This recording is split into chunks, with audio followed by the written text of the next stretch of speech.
Welcome back mga kabayan! Nagbabalik po muli ang inyong lingkod upang magbigay sa inyo ng mga bago at nagbabagang mga balita.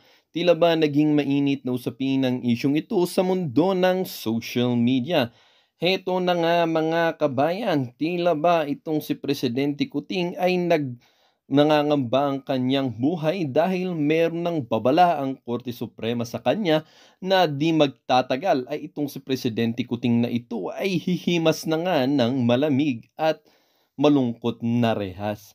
Dito nga natin makikita mga kaibigan na pati Korte Suprema ay nagsawa na nga dito sa pinaggagawa ni Presidente Kuting sa ating bayan.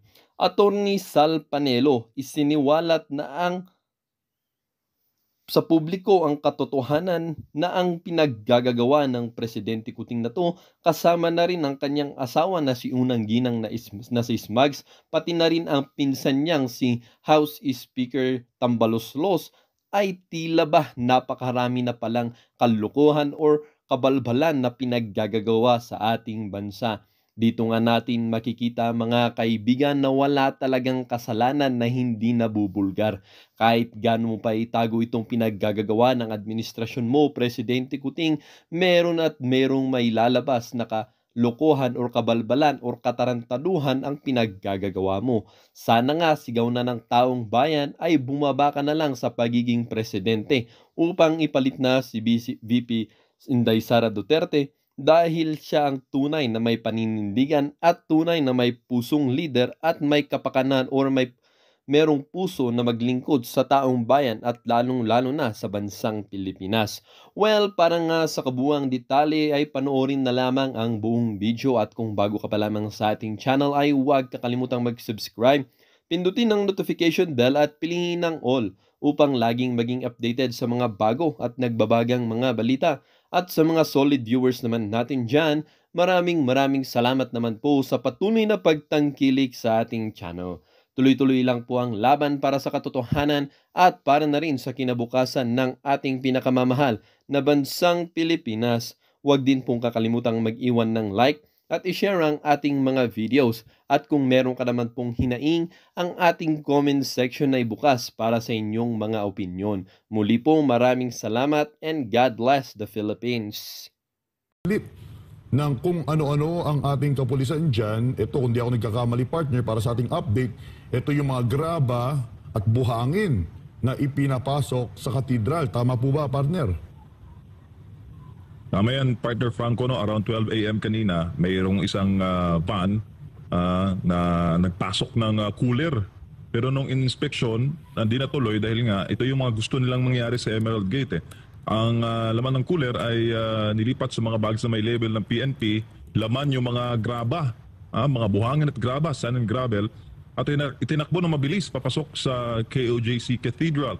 Around 3 to 5 bags na itinakbo doon sa loob, pero habang tinatakbo partner, may spill sa harap ng gate, kaya nakita natin yung laman nung bag na yon. At narinig din ng ating mga kapatiran na nagbabantay sa KOGC Cathedral na para bang nagmamasa sila ng semento sa basement, no, ng JMCFI.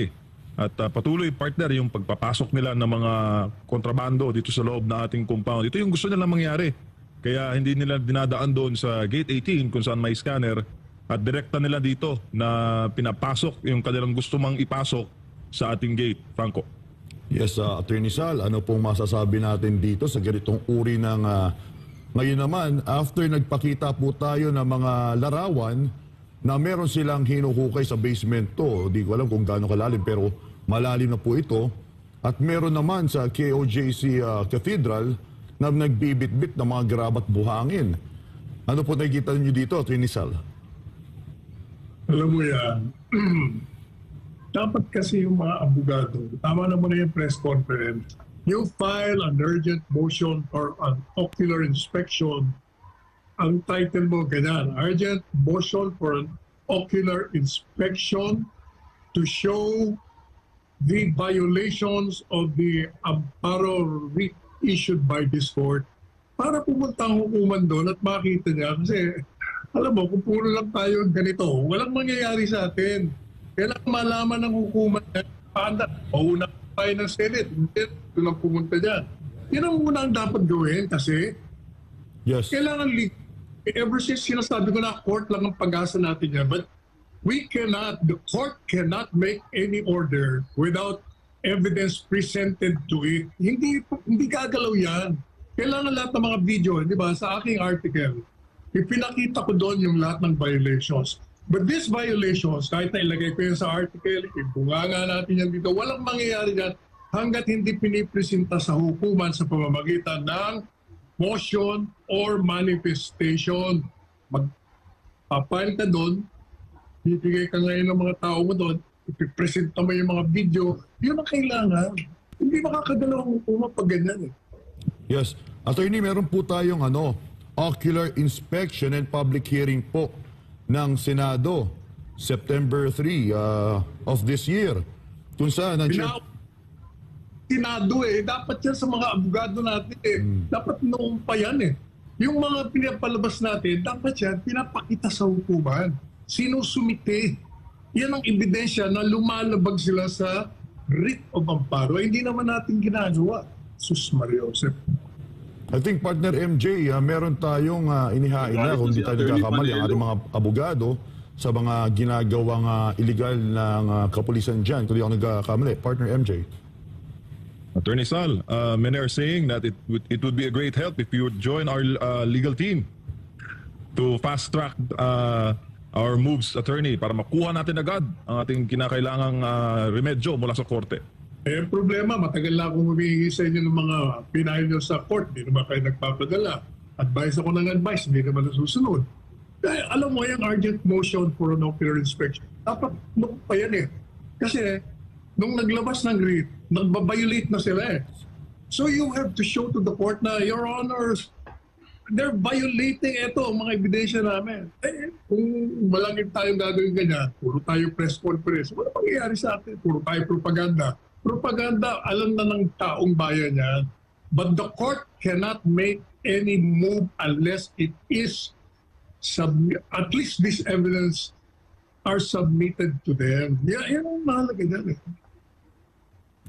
Meron tayong motion to cite in contempt. Meron na tayo nun. Pero wala tayong motion for an ocular inspection na pumunta mismo ang hukuman doon. I'm sure pupunta ang hukuman doon Attorney Sal, during din sa budget hearing sa House of Representatives, natanong ni Congressman Marcoleta itong Commission on Human Rights. At nababagalan yung kongresista sa tugon nga ng CHR na dapat sana ay mabilisan dahil nga dito sa patuloy na abuso ng Philippine National Police sa KOJC. Anong masasabi mo doon, attorney? Naku wala na. Ever since sinabi na natin, wala tayong maaasahan na dyan. Kasi ang history na palaging kalaban yan sa tunay na justice. Gusto niyan injustice Hukuman lang talaga ang pupwede. Hukuman. Kaya may mga abogado na sa labas ng KOJC nag-iisip na tumakbo sa Korte Suprema. Kasi nga, ang pati yung lower court, hindi sinusunod. Ang problema rin naman kasi hindi natin binibigyan ng sufficienting ebidensya. Kasi yung ongoing na violation, dapat every time na nagbabiolate, binibigay natin sa hukuman yun.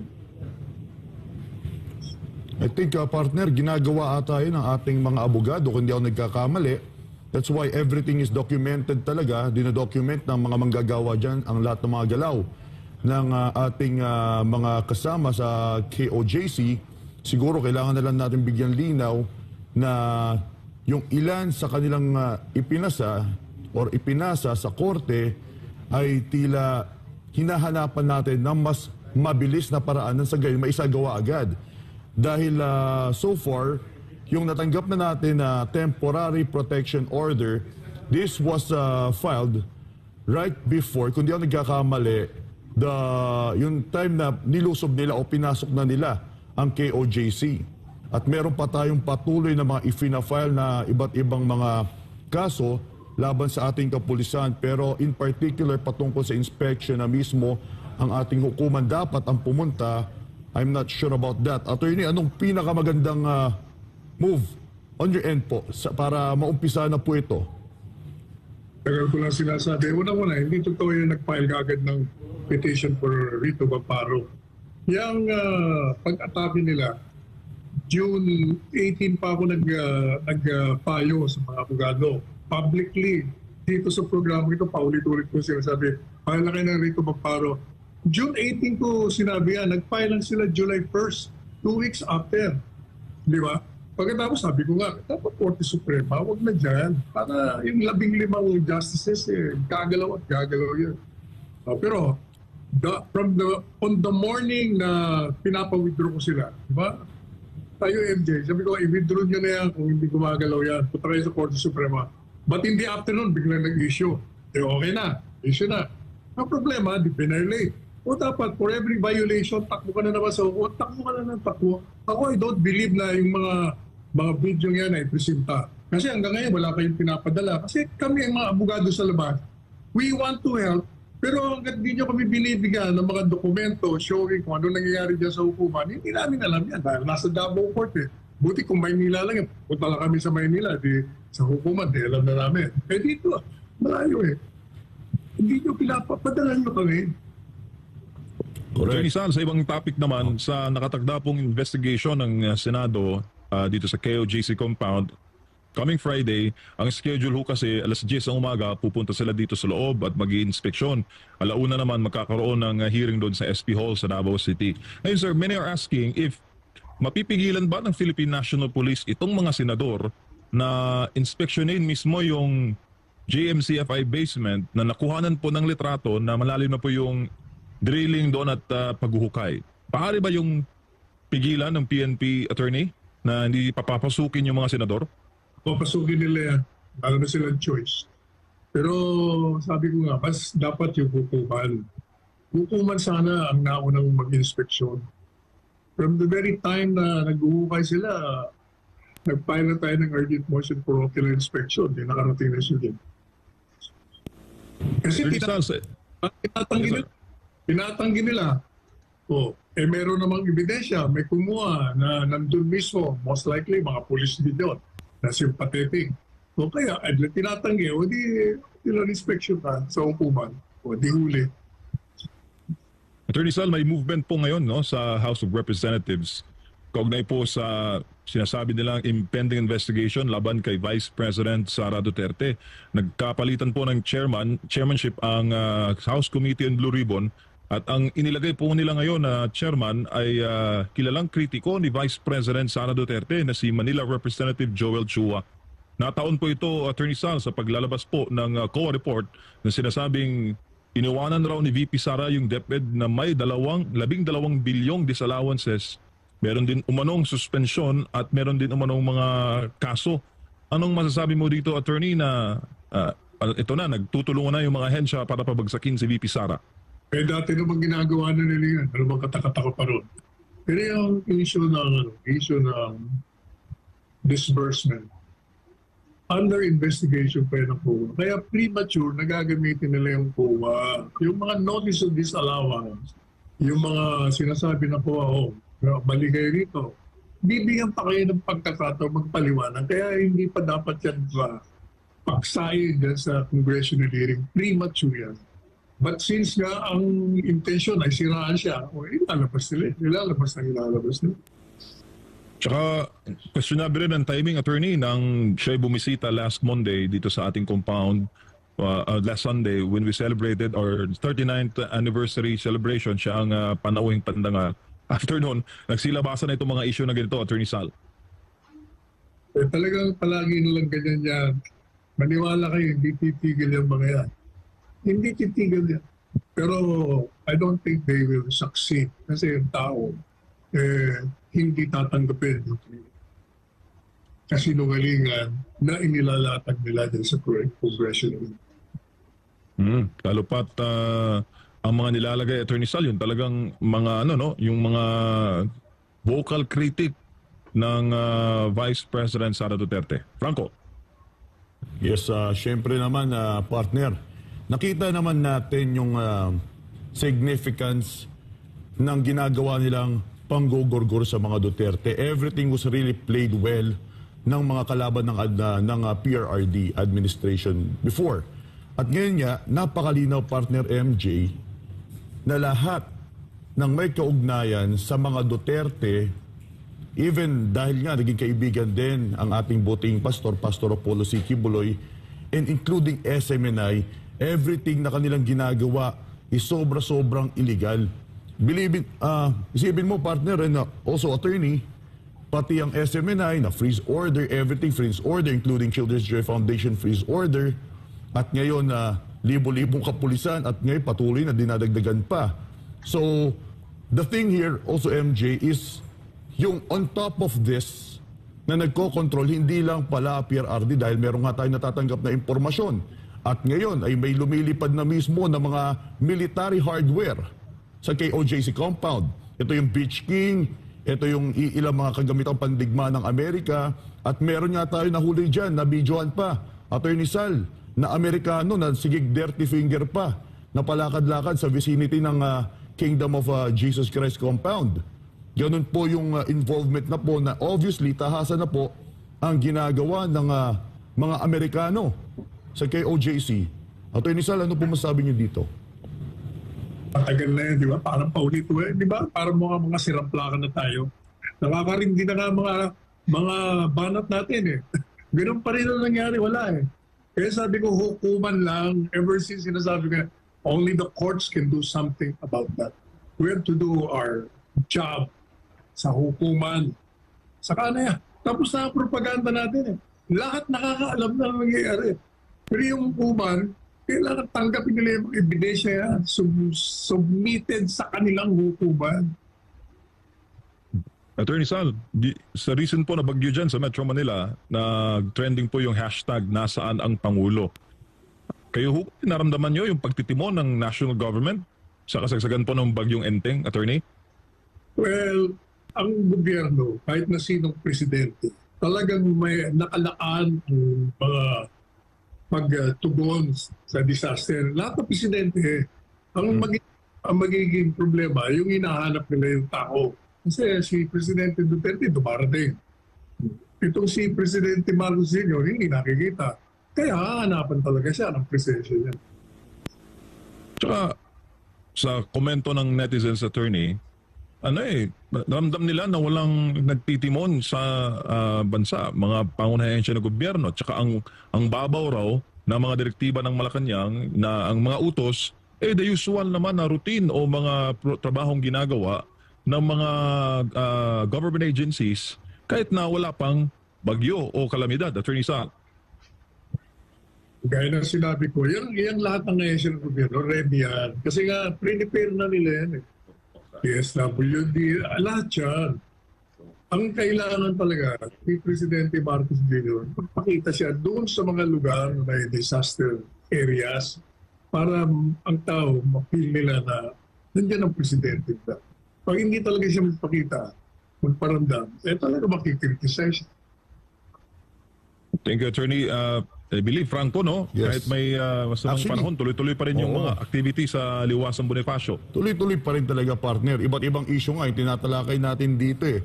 Pero yung katanungan po natin dito, attorney, meron po dito na ano pong masasabi nyo sa inilabas na report na kay Alice Guo po na nahuli sa Jakarta, Indonesia na kinumpirma ng Department of Justice, NBI at PAOK. Attorney Sal. Ibig sabihin, mas magaling yung Indonesia kaysa sa atin. Talang dito, nakapuslit. Wala ibig sabihin nun. Correct. So anong dapat gawin natin, Attorney Sal, sa ating mga tanggapan ngayon na ang Department of Justice ay talaga naman parang wala ng pag-asa at palubog ng palubog. At ang NBI palubog ng palubog. At ang PNP palubog ng palubog sa kahihiyan. Tama po ba ang sinasabi ng ilan sa ating naging kritiko o yung ating mga political komentarista na kinakailangan na buwagin na daw po ang tanggapan ng Philippine National Police dahil sa ganitong uring sistema na paulit-ulit na nangyayari? Kaya palitan ninyo yung mga heads. Kasi yung organisasyon, kasing galing ng namamahala dyan. Pag mahina yung bossing dyan, ano lang mangyayari? Palitan nila yung mga ahensya ng gobyerno na pinanggit mo. Attorney, hindi na po kinakailangan na baguhin pa or magkaroon ng pag-amyenda. Bagkos, kinakailangan lang palitan ng isang matino o maayos na pamumuno gaya ng ating former President Rodrigo Roa Duterte? Parang ganun po ba? Exactly. Yan ang tinatawag na common sense. Kaso lang, attorney, tila nalihis ng landas ang Pilipinas sa kasalukuyang administrasyon ngayon. Dahil ang pinaglalagay sa posisyon, for example na lamang po, attorney, ang pinaglalagay sa Davao City, nilagay si Torre, na alam naman natin na very shady ang kanyang track record, sila Marantan. Yun nga po ang masaklap na tinatamasa ngayon ng especially taga Davao City. Diba, partner?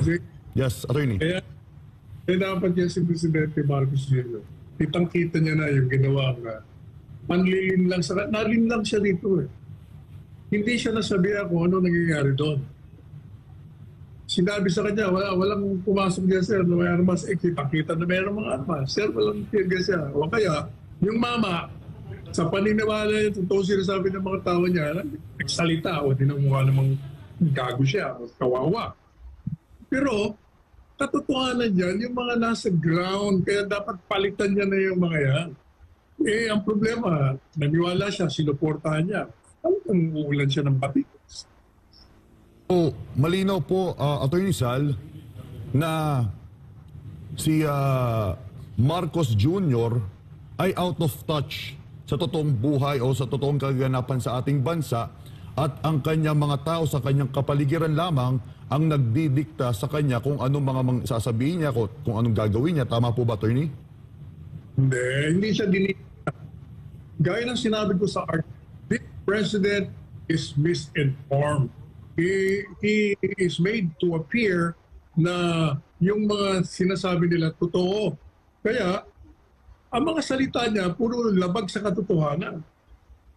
Madalit sabi, since na-realize na niya yan, hindi ko rin maintindihan kasi, yung mga reporters din, nung in-ambush interview siya, nung sinabi niya, dapat sinabi ng mga, sir, hindi, nakita ko namin, kitang-kita talaga may mga armas. Baka mali ang mga pahayag nyo, batay dun sa mga sumbong sa inyo. Pero problema, tumahimik din yung mainstream media. O, kasama rin, complicit din sa mga pagtatago na nangyayari dito sa KOJC. Saka, Attorney Sal, siguro kung itong mga ginagawa ng Marcos administration, kung nagawa ito sa Duterte admin, at the same attention ang nakuha ng Duterte administration sa mainstream media na kahit bahing lang na PRD binabalita, talagang sirang-sira ang administrasyon, Attorney Sal. Pero ngayon, ang mga balita, Attorney, hindi mo marinig eh. Pero at least ngayon, nakikita ko nagkakaroon na ng coverage. Punta dyan, kahit pa paano nga, nag-uumpisa na. O baka simula na yan. Tingnan natin. Kasi alam mo, ang mga mainstream media, malalaking higante ang nagmamayari niyan. Siyempre, negosyo nila ang palagi nasa isip nila eh. Pero pag nakikita nila ang taong bayan, nagagalit na rin sa kanila, o dahan-dahan na. Kita mo, ngayon nandiyan na sila, medyo pinapakita nila yung mga nangyayari. Hindi kagaya nung tahimik na tahimik. Nagkakaroon din ng konting pagbabago. Yes. Pero Attorney Sal, when you were presidential spokesman, how did you deal with the media? Kasi ito, sa administrasyon na to, bago ka makapagtanong sa presidente, magsasubmit muna kayo ng mga listahan ng tanong at malalaman mo lang na allowed kang magtanong kung tatawagin ka sa ambush interview. Sila yon. Noong ako'y presidential spokesperson, tanongin mo lahat na reporters, anything under the sun. Saka diretso mga sagot ko, wala na mga kung saan ka pa pupunta. Isang sentence lang, tapos na kagad ang usapan. Franco? Yan. Actually, patungkol dyan, partner, no? Ang daming naglalabasan ngayon, attorney, sa mainstream media dahil nakapasok sila. Pero in spite, sa nakita nila na kung saan dapat yung kanilang anggulo ng storya ay hindi pagpapapasok ng Philippine National Police or yung paghukay o tunnel, ay yung pa rin, inililis nila na nandun pa rin si Pastor, nagtatago pa rin, tila wala na pong pag-asa talaga ang iilan sa ating mainstream media na talagang sumunod lamang sa utos ni Marcos kahit tahasan na ang pagsisinungaling nila. Attorney, ano kaya magiging huling sandalan ng mga ito, especially sa mga nagpatuloy na sumusunod sa mandato ng kanilang mga bossing na magsinungaling sa kabila ng obviously na pinapakita na hindi na sila makapagsinungaling sa mga footages na bumubuhos po sa social media. Gaya ng sinabi ko, paano nabuksan sila. Correct. Whether sila may ang angle nila. Kaya ang tao naman, kahit iba ang angle mo, pag nakikita yun, kasi nilalabas nila yung video eh. So pag nilalabas mo, tapos ang reporting mo, taliwas mo sa nakikita ng tao, di useless din. Talo rin sila. Yan. Yan ang malinaw, attorney. Talong-talo talaga itong mga to kahit anong gawin nilang palusot o excuse, wag nilang gamitin ang kanilang pagiging journalist sa pagsisinungaling, pero malinaw po ang yung sinabi, Attorney Sal, in the end, sila po ang matatalo sa kanilang pagsisinungaling dahil ang kanilang kinukuhaan po, ang source of information po nila ay si Torre, na obviously nung nagkaroon din po ng press con, kasi nagkasalubungan din po ang press con ni Attorney Israelito Torion at si Torre, na kung saan sabi ni Torre na Photoshop lang yung nakita po natin mga larawan na inilabas po natin, yung mga hukay, mga tunnel, Photoshop lang po yun. Yan, attorney. Masasabi po ba natin yung Photoshop yan? Kaya nga, dapat siya, nung matanggap niya yan, abogado ng POJC, nung matanggap niya, takbo ka agad siya sa hukuman, urgent motion for ocular inspection. Lalo pa nga tinatanggi, obvious naman. O di nagpunta ang hukuman doon, o di nakapasok, o di na-stop sana yan, kitang-kita na ang ebidensya, wala. Inuuna natin mga propaganda eh. Correct. At ngayon ay Attorney Sal, yes, good, MJ. Partner Franco, meron kasi nagpadala sa atin at Attorney Sal sa SMNA inbox ng open letter na isa pong pulis na nandito po sa loob ng compound. Medyo mahaba-haba po yung kanyang medyo mahaba-haba po yung kanyang liham. Pero isa po sa mga pinunto niya na and I quote that the Philippine National Police have augmented thousands of officers, leaving them to starve and suffer from thirst and extreme heat. Totoo naman po ito dahil talagang binababad sila dito kahit sa initan. At wala rin daw ang PNP hindi rin daw nag-provide ng mga palikuran para sila po ay para magamit nila 3,000 mahigit na mga pulis. Ito po ay nakakadurog ng puso na makita yung kasama niya ng mga pulis, kasama siya na natutulog daw, Attorney Sal, sa mga damuhan, sa mga semento, at ang hapin lang po ay karton. At isinita rin po na nagpadala ng open letter, attorney, yung pagpayag ng PNP sa mga sibilyan na magsuot ng PNP uniform at magsagawa po ng drilling activities dito po sa KOJC compound. At direkta raw itong paglabag sa Article 179 ng Revised Penal Code. So kumbaga, iniisa-isa nitong nagpadala ng open letter, Attorney Sal, yung kanilang sitwasyon dito sa loob ng compound in behalf po sa lahat ng mga libu-libong pulis na nandito. Ano masasabi mo doon, attorney? Una-una, hindi na kailangan niyang sabihin yan kasi kitang-kita na natin yan eh. Ngayon kung puro lang sila ganyan, puro sila daldal, puro sila sulat, alam na pala nilang illegal, alam nilang hindi dapat nila sinusunod. Pero nakasimple yan. Magiging complicit ka pag you know na mali, illegal, irregular, tatahimik ka. Tapos susulat ka. Ganito, ganyan-ganyan. Gawin mo na yung dapat mong gawin bilang mga pulis na protector. Kaya na sinabi ko sa article, ang mga pulis dapat ang protector, enforcer, hindi violator. Nagiging violator rin na.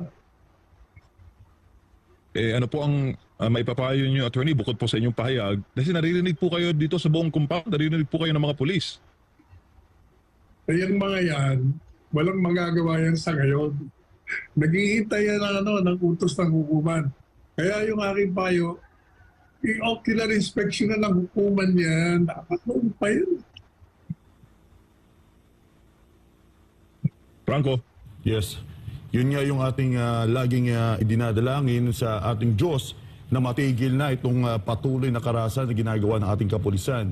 Kaya isa sa bagay na ating ginagawa ngayon, attorney, is nandun po tayo sa Liwasang Bonifacio na patuloy na nagbibigay ng mensahe sa iba't ibang issue, hindi lang po sa KOJC, iba't ibang issue na kinakaharap ng ating bansa, yung korupsyon at yung mga kalamidad na hanggang ngayon nagresulta sa inyo, isipin po natin na ang nagfa-fact check na po ay ang kalikasan para patunayan man lang na ang mga sinasabi o yung naging pahayag ng ating Pangulo ay hindi totoo.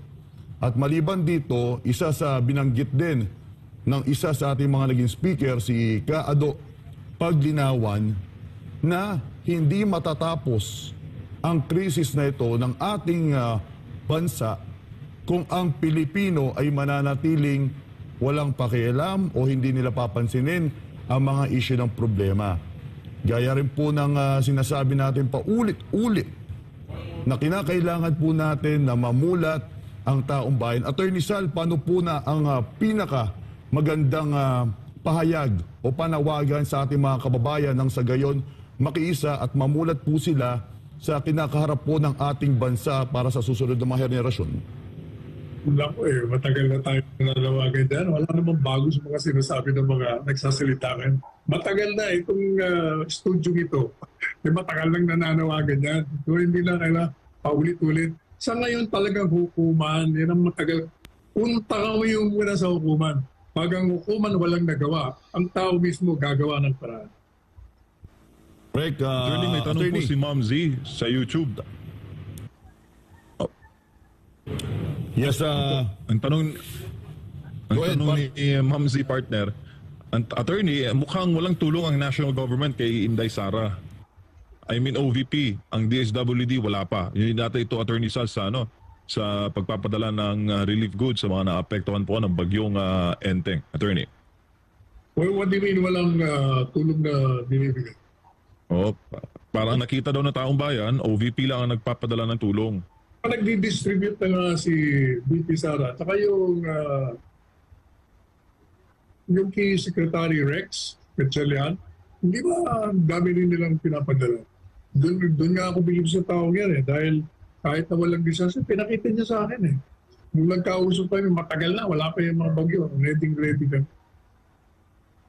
Si Flordelis Clanog naman, sabi niya, di ba ang media, kaya nga sinasabi na 100% Filipino, ay para ang loyalty sa bansang Pilipinas. Ang main problems natin ang nasa gobyerno mismo, attorney. Sabi ni Flordelis Clanog. Alam mo, tayo ang lumikha ng gobyerno. So kung ang gobyerno ay hindi tumutugon sa pangangailangan ng lumikha sa kanya, anong gagawin? Kung ikaw, alam mo na dapat ang gagawin mo. Hindi ba yung last paragraph ng aking artikulo, ano ba nakalagay doon? Binasa mo kahapon na MJ. Ano sabi ko? This illegal monstrosity must stop. Otherwise, this monstrosity will devour those who created it. Di ba paliwanag yun? Yung mismong lumikha nitong halimaw na ito, ang siyang tutuklaw, kakain sa kanila. Para sa attorney, para sa ating huling katanungan po dito, ano po masasabi ninyo dito na si PBBM admin optimistic about sign peace deal with the CPP, NPA, NDF? Tila gusto na. Hindi hindi sila natututo. Yung kaliwa. Talagang they will use everything para karoon ng peacetime or kunyari ng dialogo para palakasin pwersa. Kaya problema, nakikita natin ang sabwatan. Kahit na hindi formal na sabwatan, dahil common enemy nila mga Duterte. Kaya sa Kongreso, nagsasabwatan yung kaliwa, yung liberal, at saka yung mga dating kalyado ng Presidente Duterte, nagkakaiso sila. Kaya, asahan na natin yan. Yes, kaya yan ang ating panawagan sa ating mga kababayan. Especially, alam naman natin na numero 1 kalaban ng pamahalaan ay ang CPP, NPA, NDF.